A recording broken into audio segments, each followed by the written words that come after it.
সবাই কেমন আছো আমার বন্ধুরা? আমাকে কমেন্ট করে জানিও কেমন আছো না আছো, অবশ্যই জানিও। আমি ভালো আছি গো। তো আজকে আমি কি রান্না করছি দেখো। আজকেও আমার নিরামিষ, জানো তো। আজকেও আমি নিরামিষ খাবো। তো আজকে আমি দেখো প্রথমে ডাল সব করে নিয়েছি, যা রান্না করার করে নিয়েছি, লাস্টেই পাঁপড়টা ভাজছি। ওই জন্য কড়াইটার আমার এই অবস্থা দেখো, কিরকম পুরো মতন গেছে না। ওই দেখো, ভালো করে একটু ধুতেও পারিনি। কী করবো বলো তো, ভালো করে ধুতে গেলে একটু সাবান জালি দিয়ে হয়তো ধুয়ে বসালে হয়তো কড়াটা চকচক করতো, কিন্তু হাতের কাছে তো আর সমস্ত জল নেই যে বসেই ধুতে গেলে, কড়া ধুতে গেলে আমার সেই কলে যেতে হবে, একদম নিচে কলে একদম ঘুরে ঘুরে যেতে হবে, দিয়ে কড়াই আমার ধুয়ে নিয়ে আসতে হবে। ওই ঘরের জলে ওই খুন্তিতে নেড়ে ভালো করে ধুয়ে নিয়েছি, নিয়ে তারপরে আমি এই যে তেলটা দিয়ে পাঁপড় ভাজছি। দেখতেই পাচ্ছি ওইদিকে আমার সব তরকারি হয়েই গেছে। তারপর ভাবলাম যে তাহলে দুটো পাঁপড় ভাজা যাক, হ্যাঁ, ডালের সঙ্গে খাওয়া যাবে। কারণ আমাদের ডাল হলে তো পাঁপড় পাঁপড় অবশ্যই ভাজি আমরা, হ্যাঁ, একান্ত যদি না থাকে ঘরে তখন ভাজি না। তাও পাঁপড় ভাজা হলে আমাদের ডালের সঙ্গে খাওয়া হয়ে যায়, আর কিছু লাগে না, অন্য কিছু আর ভাজাভুজি হয়তো বেশি লাগে না।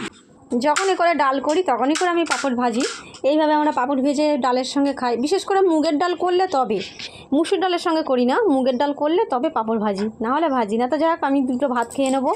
তোমরা কে কে খাবে চলে এসো আমার সঙ্গে ভাত। দেখো আজকে কী কী রান্না করেছি। দেখতে পাচ্ছ বন্ধুরা, 3 রকম রান্না করেছি। এই যে ডাল ঢেলে নিচ্ছি।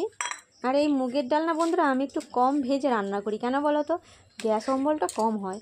হ্যাঁ, আর ভেজে রান্না করলে তো গ্যাস অম্বলটা হয় বেশি, বেশিরভাগই হয়, বেশি হয়। আর কম হবে গ্যাস অম্বল যদি না ভেজে রান্না করো।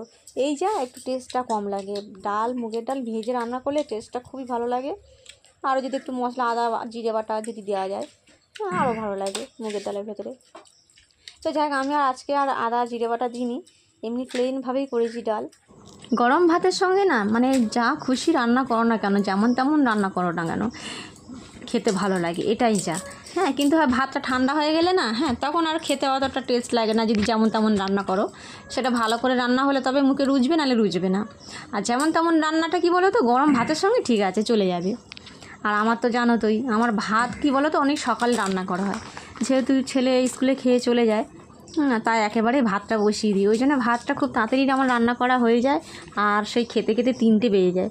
আর 3টে বাজে বুঝতে পারছো, ভাত ঠান্ডা হয়ে একদম পুরো কেমন হয়ে যায়। ওই জন্য আমাদের দেরিতে খাওয়া বলে, ওই জন্য আর কি তরকারিপত্রগুলো একটু সুন্দর করে রান্না করার চেষ্টা করি, যাতে ঠান্ডা হয়ে গেলে খেতে ভালো লাগে। তো যাই হোক বন্ধুরা, কেমন লাগলো ভিডিওটা তোমরা কমেন্ট করে জানিও। তোমরা ভালো থাকো, সুস্থ থাকো।